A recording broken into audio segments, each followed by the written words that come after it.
Welcome to episode 12 from MobSF's APIs over IPAs podcast network. I'm Lawrence Ebringer, your host today, and the Chief Marketing Officer of MobSF, the API observability platform. Joining me is Alissa Knight, CISO, cybersecurity expert, cinematographer, and accomplished content creator for telling brand stories at scale. She's a regular conference speaker, which is incidentally where I first saw her as the keynote on API Days' Interface Conference. She was giving a fascinating talk on security in healthcare apps, and I thought our audience would love to hear her perspectives on API security. So here we are. Welcome, Alissa. Where in the world do we find you? So first of all, thanks, Larry. That was a great intro. I always feel bad for people when they have to give my bio and introduce me because it feels like it could just go on forever. So I'm going to start having people just introduce me as, that security chick, that hacker chick, But no, thanks for having me on your show. It's a real honor to be here. Thank you so much. Great. So I'm in Las Vegas. Like a lot of people don't know people live here. It's not just for coming for conferences, but people actually do live here. My wife and I live in an area called Summerlin, which is about 20 minutes from the Strip. Great. Well, it's great to have you on the show, and we're really honored that you're going to share your perspectives on security with us. When I just, as a quick side note, when I mentioned to my family that I was hosting you on our podcast, one of my 12-year-old daughters asked if you were white hat or black hat. The nuanced language of technology has become so mainstream that even pre-teens are familiar with it. So on that note, why don't you share with us your maybe abridged journey from black hat to white hat, starting to cybersecurity companies, and then on to today running Knight Inc. Media. So that's amazing that she, even a 12-year-old, knows the idiosyncratic distinctions between black hat and white hat. So great question, and I think a great way to start the show off. I started out hacking when I was around 13 years old. That was, unfortunately, I had very little guidance. But things were very different back then, right? You're talking about, a different time when there wasn't all of these resources available that are available to you today. SANS, even Google wasn't a thing back then. I got involved in hacking through IRC. There's this IRC server, Internet Relay Chat, called FNet. And I was very involved in these FNet IRC channels. And so that really was my family, right? Because I spent more time online than interacting with my actual family. So they pretty much raised me. I grew up on IRC. And in these channels, learned through other people, learned on my own. At the time, there was very little knowledge out there. We have access to so much knowledge these days with Google and with all of these things, all of these resources. And back then it was really difficult to learn. You really had to learn things on your own. And so fast forward to when I was 17, I made a very bad decision and hacked a government network, got caught. They arrested me at school, believe it or not. And went to, after the charges were dropped, ended up working for the U.S. intelligence community in cyber warfare. So I was forced into the white hat role. I looked terrible in orange. I just was, prison wasn't for me. I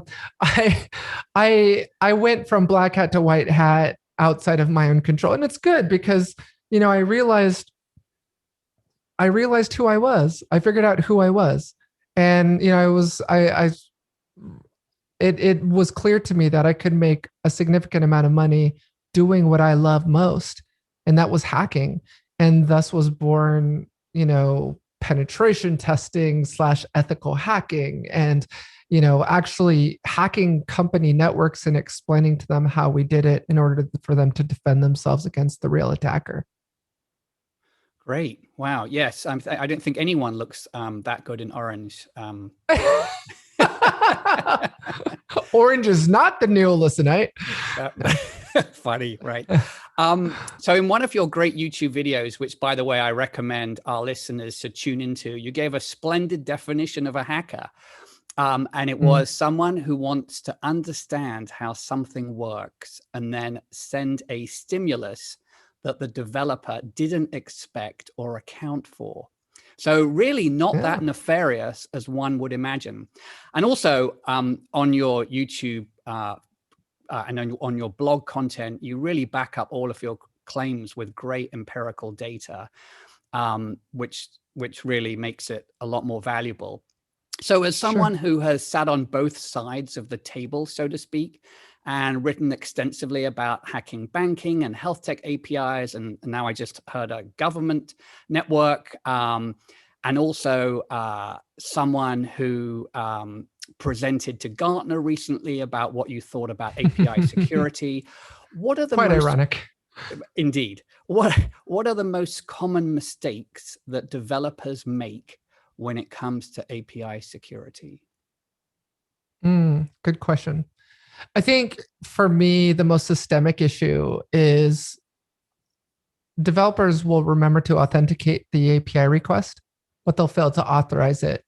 So it's understanding the distinctions between authorization and authentication. Authentication being something that you have, something that you know, something that you are, versus authorized to actually view the data. So I may have a token or a key, an API token or an API key, to be able to prove that I have a legitimate user account, have legitimate access to the API to be able to send API calls. But I'm not authorized to receive the data that I'm requesting. And this is a problem across all of the APIs that I've looked at, where there was just a lack of authorization, specifically around what are called broken object level authorization vulnerabilities, or BOLA. And so, if you look at the mHealth APIs, 100% of those that I tested all had BOLA vulnerabilities. And so for our listeners who don't really fully understand what that means, it's the best analogy that I like to use is the whole coat check thing, right? Like if you and I went to a cocktail party and I saw you check in your expensive Burberry coat into the coat check and I wanted to take that home, you were given the number 18 from the coat check person and I was given 17, and I just take a Sharpie and I change out 7 to an 8 and give it back to the coat check and say I want my coat. That's a great example of a BOLA vulnerability. I'm authenticated, meaning I have a ticket, but I'm not authorized to take home your Burberry coat. So that's basically how authorization vulnerabilities work. Great. And you actually preempted one of my latter questions about BOLA. So sorry. That's okay. Tell us, how can our developers protect against such BOLA attacks? So there's different things you can do. So, one of the things that I noticed is a lot of developers will implement tokens, but they won't implement scopes, right? So a really big recommendation is if you're going to implement tokens like OAuth, right? You want to make sure that you tie scopes to those tokens, which defines the level of access or the records that you're allowed to see, right? It basically sets parameters around, okay, here's your token, and this is what you are permitted to be able to request.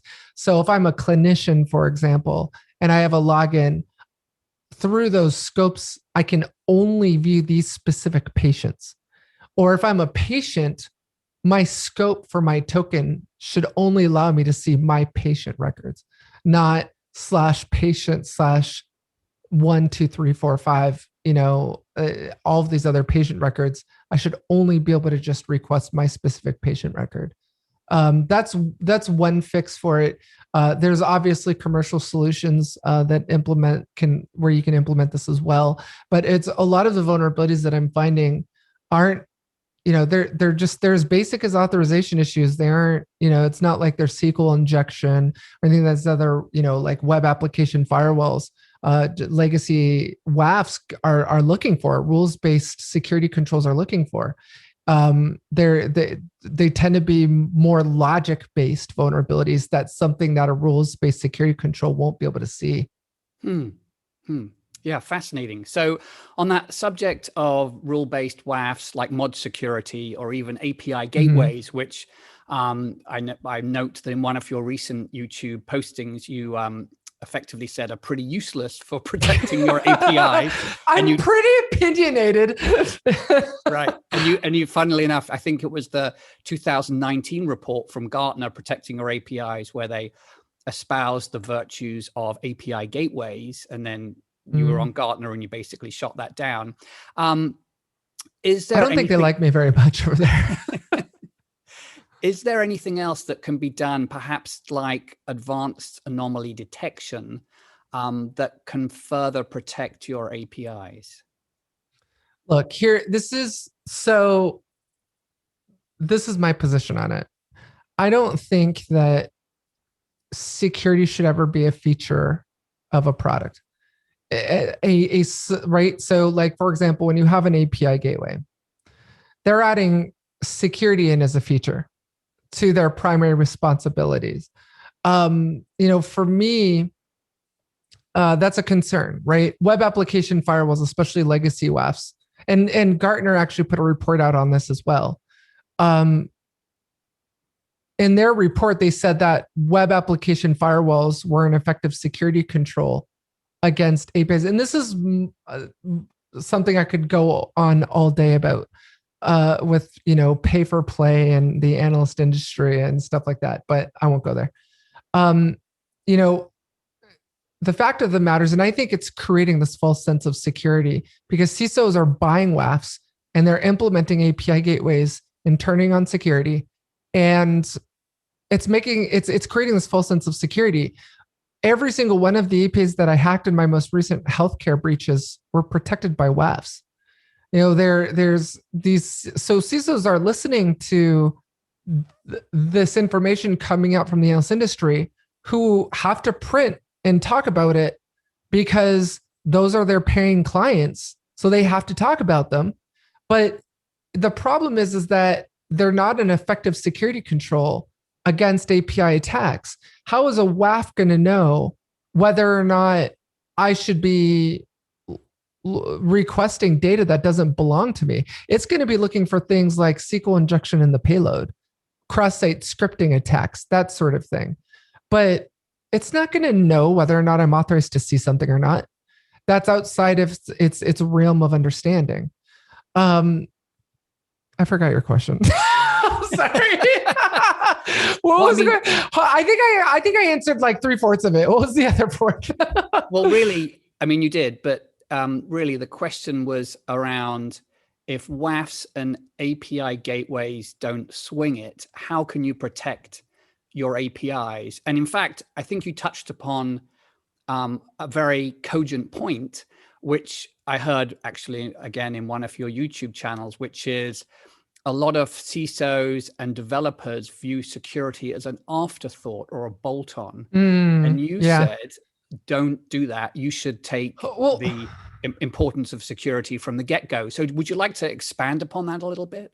Yeah, sure. So one of the things I want to do is I want to preface this answer with the fact that any organization that has APIs needs to know what's going to their APIs. They need to know, is it human traffic, legitimate human traffic? Is it synthetic traffic? Or is it an ATO tool, like an account takeover tool or credential stuffing attack? Are you looking for high frequency sort of tools that are consistently pounding your APIs and stealing very expensive bandwidth and resources from legitimate users? Everyone should know what they've got, and you can't protect what you don't know you have. That's incredibly important. So I want to preface this with that you should know what's inside the traffic going to your APIs. Now, having said that, one of the most important things is, I agree, shift left security, but also, Larry, shield right. And that's the concept of shift left security is that when you're writing the code, you should be sending your developers to secure code training. You should be implementing a tool that will kind of watch out for them to be writing insecure code and yell at them when they are. look for a solution that you can compile an SDK with the app. If you've got an app-based architecture, a mobile app, for example, and you want to compile an SDK with that. So shift left security, implement security while the product's being created, while the code is being written. Shield right is the idea that, okay, not only are you securing it while it's being written, but after it's been deployed into production, right? Because we know that cybersecurity is a very fleeting industry. It moves very quickly. Several new zero-day exploits came out just in the period of you and I talking right now. There's new exploits and new vulnerabilities every few minutes. So you need to shield right in anticipation for what's to come, the unknown unknowns, right? That's what's getting everyone right now. And that's what's getting a lot of people right now is they're being breached by the unknown unknowns. And so, the knowns are things that to me is legacy security controls like network intrusion detection, like the old snort days when you were writing snort signatures for these exploits. You were taking you were basically documenting known knowns. But what about the unknown unknowns, right? So I don't know what I don't know yet, and so that is where Shield Right can take us into the future for the things that we don't know about. Fascinating. Yeah, I think that I just finished the book from Nicole Pearl-Roth on. Oh, Pearl-Roth. This is how they tell me the world ends. That's right. I actually I just interviewed her. I don't know if you saw that, but I interviewed her on Money 2020 on MoneyFest about her book. So if you haven't seen it yet, I'd urge you and your audience to go see it. It's a great book. She's a brilliant journalist for the New York Times. She's amazing.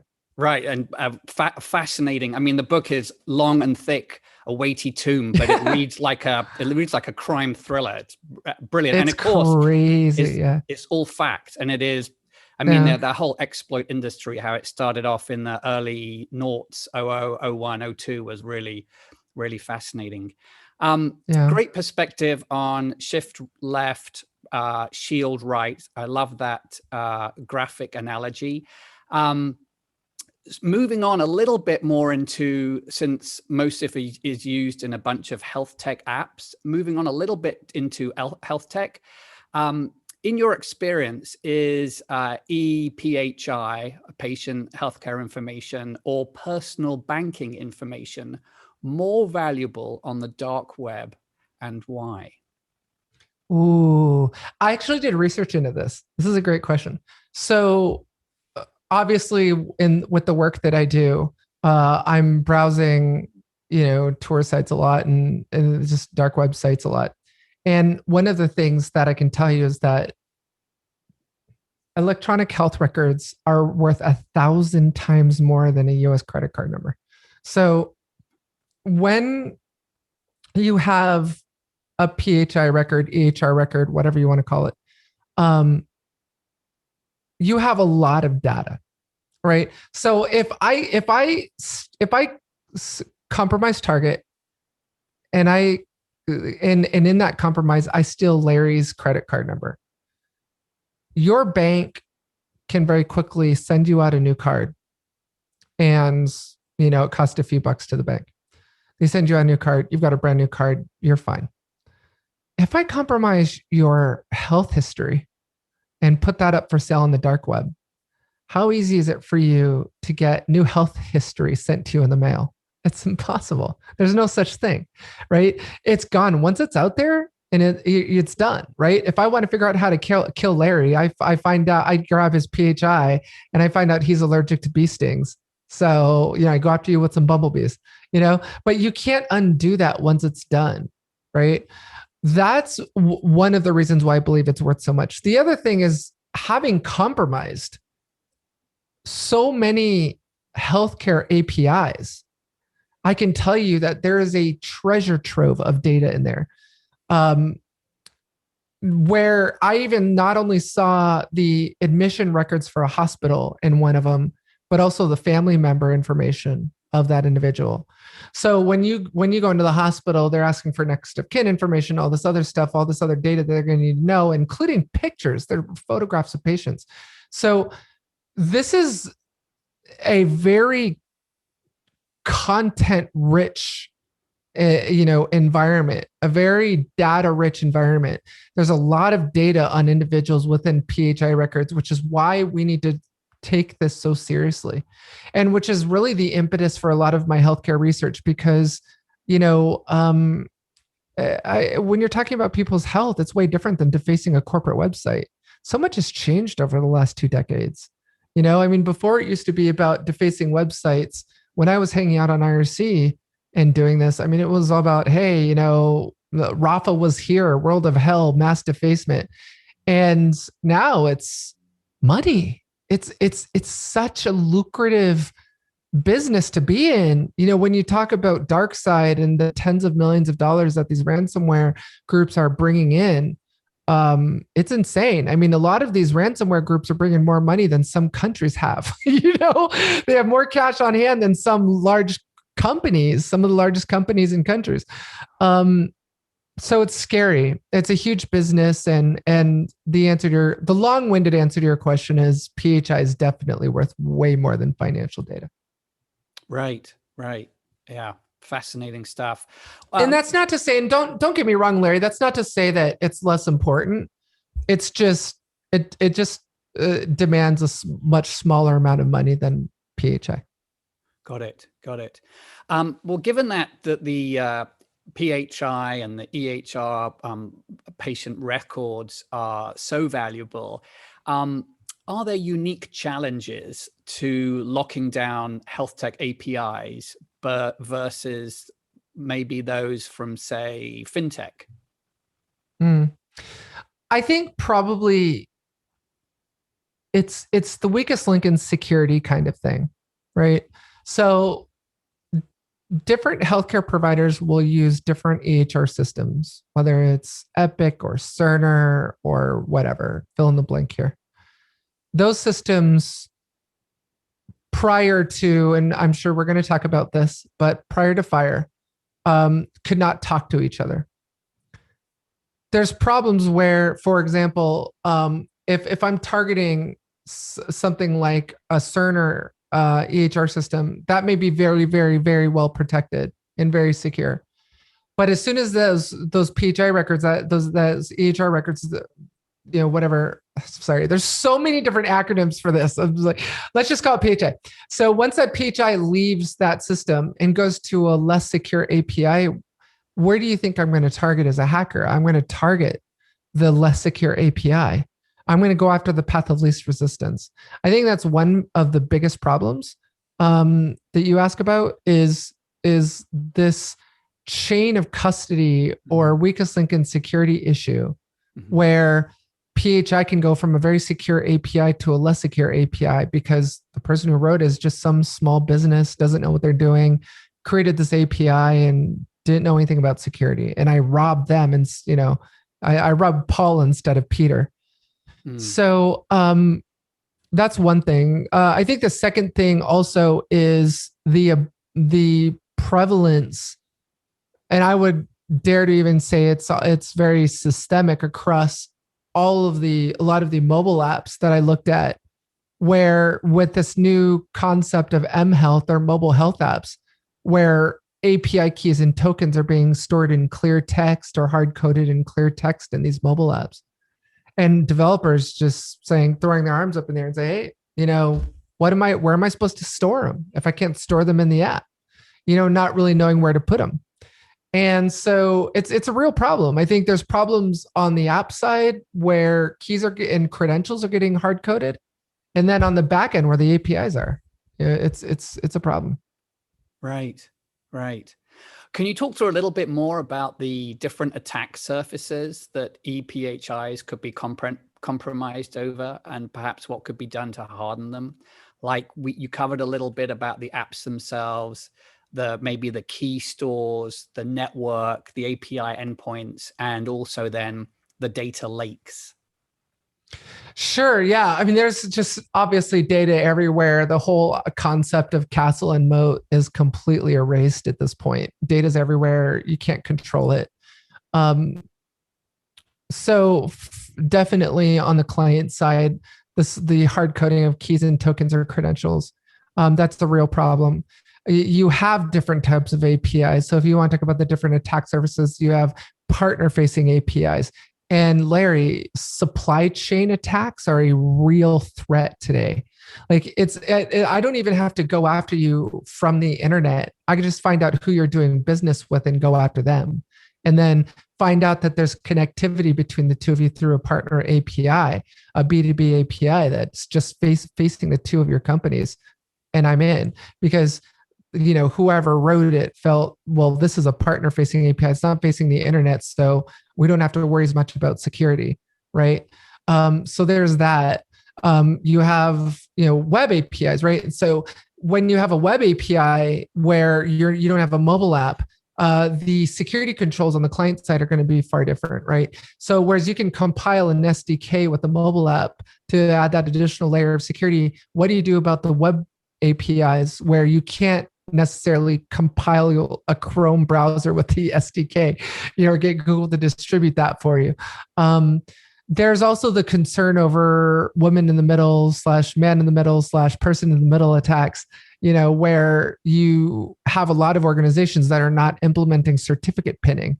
So what I'm able to do as an attacker with a lot of these apps is insert myself in between the communication between the client and the backend API and submit SSL certificates in both directions, tell the API that I'm the client, and then tell the API client that I'm the API server, the API endpoint.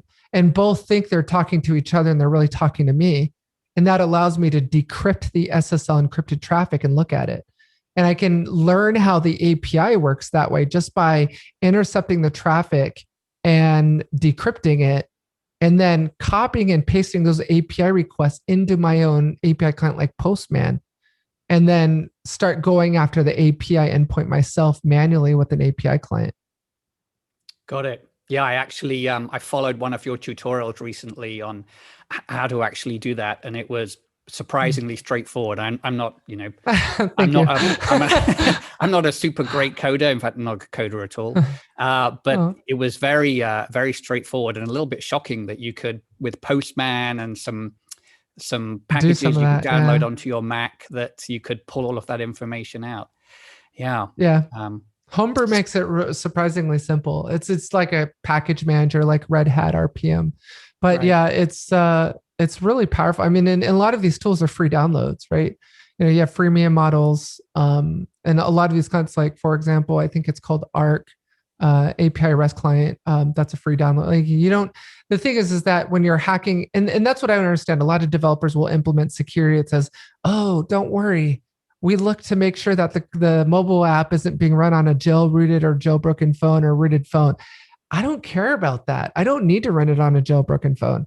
A lot of these API attacks, I just extract the APK off my Android device and then load it into my tools on my workstation using APK extractor, which you can download from the Google store, ironically enough, and just drop that APK file right into a lot of my tools on my workstation. I don't need to execute it. I don't need to run it in a jailrooted environment. I can just do all this from my laptop, from my workstation, or run it on the Android device and intercept the traffic with a tool and have access to all the data. So that's actually, believe it or not, I prefer to do it that way rather than looking at the API documentation. A lot of the banks and healthcare providers, well, with FHIR, there's a lot of documentation out there on it because the point is that you develop for it. So there's a lot of documentation, but I prefer to actually intercept the traffic and look at it. I'm a packet monkey. I tend to learn better looking at packets and looking at how the API works that way at the layer 3 level, rather than just reading documentation, RTFMing. Yeah, great. I noticed that you were a grep big Yeah, I'm a grep proponent. Yeah, I'm a grep girl. Even with, for example, MobSF. Wow, you did watch all my videos, didn't you? But thanks for stalking me. I appreciate that. Love my fans. But there's a great tool out there called MobSF for your audience that may not be familiar with it. It's called Mobile Security Framework, and it allows you to actually, so you literally drag and drop the pack APK file into the tool, and it just deconstructs it. It just takes it apart, reverses it back to the original source code. That's how I'm able to find all these hard-coded keys and tokens. But the interesting thing about that is, and much to your point, is I don't like to use the GUI. I'll actually use that to have it reverse back to the source code. Then I just go into my command shell into terminal and use a bunch of grep and awk strings. So that's my preferred way of approaching it, to find hard-coded API secrets in apps. Fascinating stuff. So great segue into the work of HL7 and their recently to be released latest version of the FHIR, Fast Healthcare Interoperability Resources Standard. How important is that work? Should developers be building to the latest FHIR standard? And what's your perspective on how important this will be for the API security industry in healthcare? Well, it's not important at all if I'm working. No, I'm just kidding. No, if I'm working on it, it's very important. No, I'm not that full of myself. But no, look, this is huge. This is probably, out of all of my vulnerability research, the most important thing that I've ever worked on, because I've had so many people from across healthcare sector,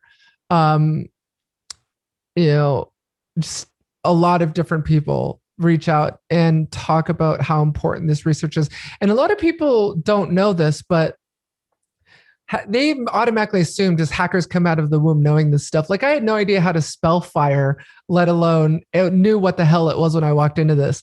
I had to do my homework. I had to research. I didn't even know who the heck HL7 was. I'm like, wait, HL7 is the name of the organization and it's the name of the standard. So it's like the whole Kleenex tissue. Anyway, there's all this that I needed to research and understand. And so it took me months, and I still don't know all of it. I still don't fully understand a lot of it. But yeah, I'm really excited about this research. I'm currently diving into R4 of FHIR, which is release 4 of the standard. It was created by HL7 International, Health Level 7 International, like you mentioned. And before FHIR, there were all these other different versions of HL7 that predated FHIR. So different releases of HL7, and then they arrived at FHIR. And the ONC has basically set these deadlines for healthcare payers and healthcare providers and said, you need to make this patient data available to people requesting it. Otherwise, you're in violation of this data blocking rule, information blocking rule. You're in violation of it. It can mean stiff penalties and fines. Like, it's a big deal if you are found guilty of this information blocking rule. And so there's a deadline around this, and organizations, healthcare payers and providers need to implement FHIR APIs and make this healthcare data available. The only thing is that I wanted to show what could happen when these APIs aren't secured properly. And so that's the impetus to this research. And so, that's what I've been focused on over the last year. Phase 1 of this research was targeting mHealth APIs, where I'm targeting mobile healthcare APIs that's storing medical data. And now in part 2, which we're calling Playing with FHIR. Yes, the puns are endless with FHIR. But in phase 2, we're focused on hacking FHIR APIs, and that's what this report coming out will detail, and some of our findings and what we're seeing out there. And there's a lot. There's definitely a lot, and I'm really excited. I'll be unveiling that research at the upcoming HIMSS conference, where I'll be keynoting this year. And I know you guys are doing a lot in the healthcare space as well. So yeah, this is a very target-rich environment. Healthcare. There's so much money there, and hackers know it, and there's just so much data, and it's through these vulnerable APIs very easy to get access to. So, poking the bear here, but if R4 is coming out, and you've been working on it, and lots of other clever people have been working on it, are there going to be many vulnerabilities after it's released, or is it going to be the nirvana of secure health, mHealth, and ePHI over APIs moving forward? So I need to clarify for your audience that when you deploy FHIR, you're not literally kind of going to Best Buy and buying, yes, I'd like a shrink wrapped FHIR API, please, and make sure to include that security with it, and then it's just deployed. It's going to be based on implementation, right? So one organization may implement a FHIR API, but didn't follow best practice and have it be completely vulnerable. But another organization can implement FHIR APIs and have that be rock solid, and not having it immediately evident where vulnerabilities are. Maybe it'll take much longer than the other organization to find one. But because I'll never say that anything is not hackable, right? If humans are implementing it, it's going to have vulnerabilities, but it's just harder to find and longer. But so that's the thing about FHIR is you and I could both implement FHIR APIs to serve our PHI records, but yours may be way more secure than mine because I don't know what I'm doing and I implemented insecurely. So it depends on the implementation. To answer your question, it depends on who's implementing it and whether they know or not how to secure it properly. So there's smart on FHIR, right? Which brings in OAuth and all these other things. Authentication, authorization. And, so implementing FHIR, of course, is very heavily predicated on it's very heavily predicated on the implementer and whether or not they implemented it properly. Now, I do want to throw a wrench into here, Larry. There's actually a certification process that organizations can go through to have their FHIR APIs certified. So if you're going to implement a FHIR API and I'm going to implement one, I can actually go and get my FHIR API certified as being implemented according to the standard and the proper security controls in place.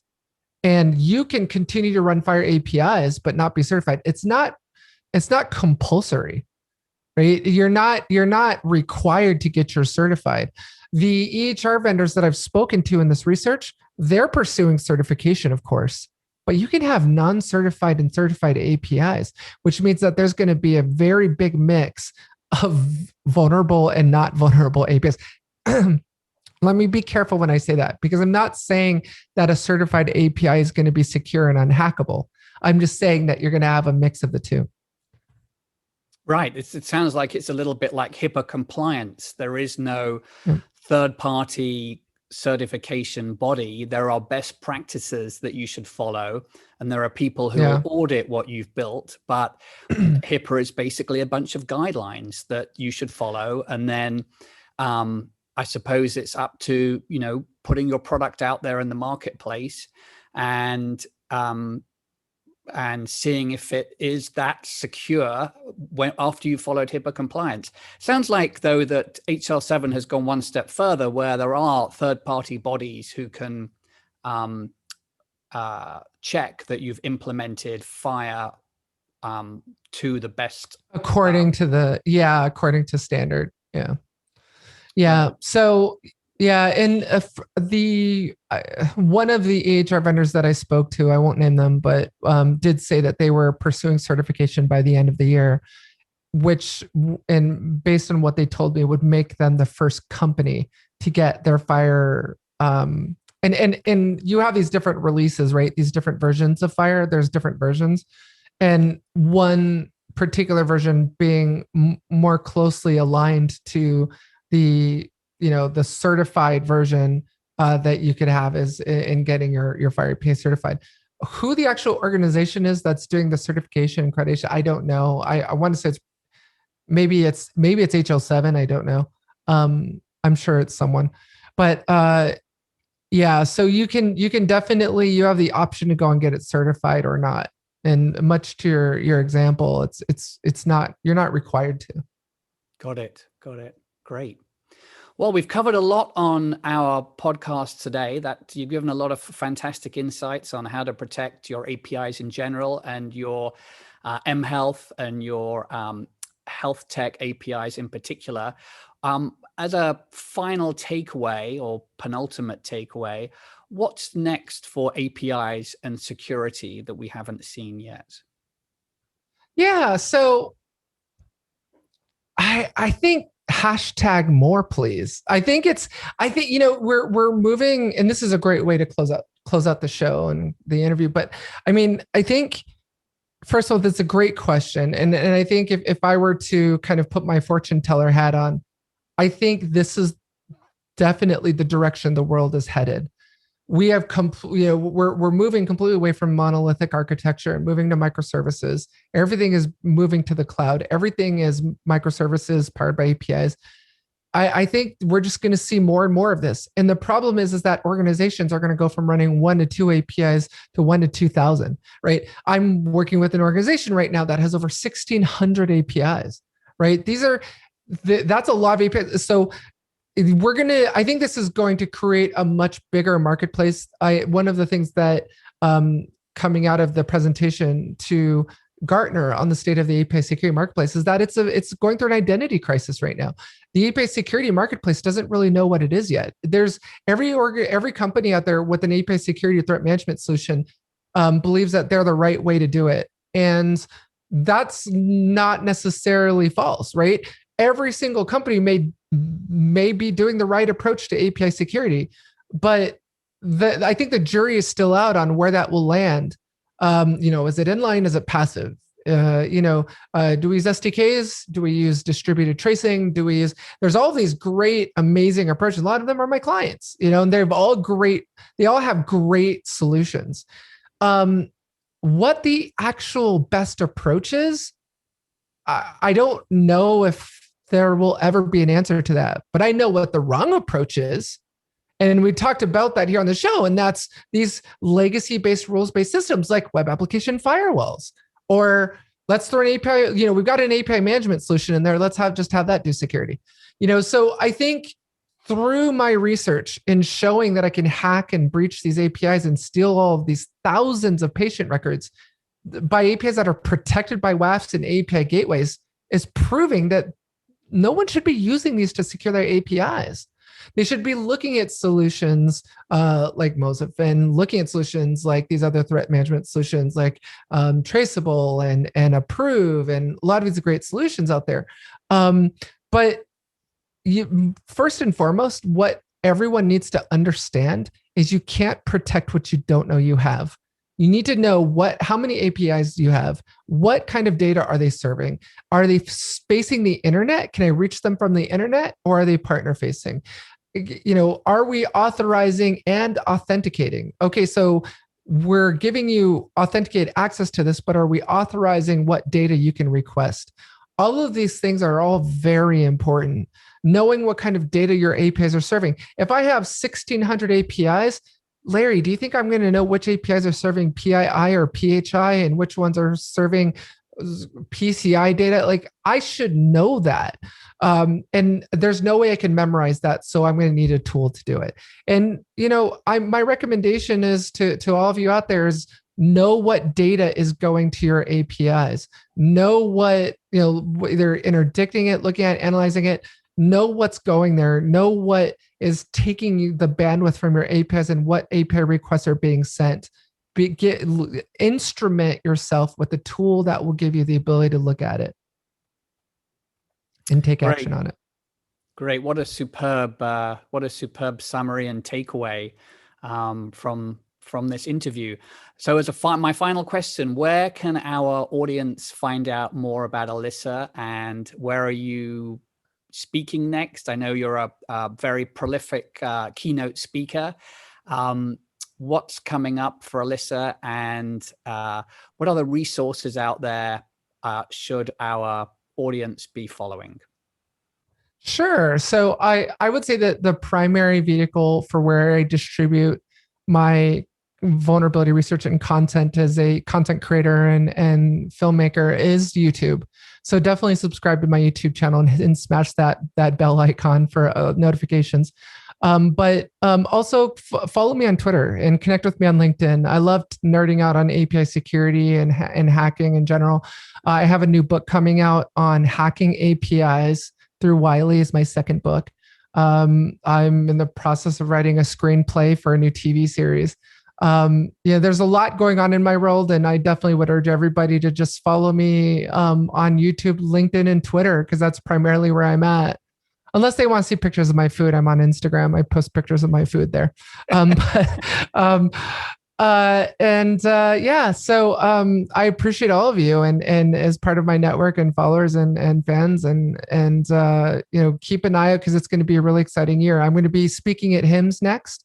I would say arguably the world's largest healthcare conference. So I'll be keynoting there alongside some other amazing keynote speakers like A-Rod, Michael Coates. I'll definitely see you at HIMSS if anyone wants to stop by and say hi. And I'm going to be also speaking at DEF CON. I'm speaking at over 30 conferences this year. So a lot of exciting things. I'm also keynoting at the upcoming Money 2020 conference, which is really exciting. So yeah, definitely. And I will actually be posting my event schedule on my website here soon on alissaknight.com and nightinkmedia.com. So keep an eye out. And again, the best way to hit me up is on social media. Great. Well, thank you very much, Alissa, for your time today. And I'm sure our audience will really enjoy this podcast. Thank you. Appreciate it.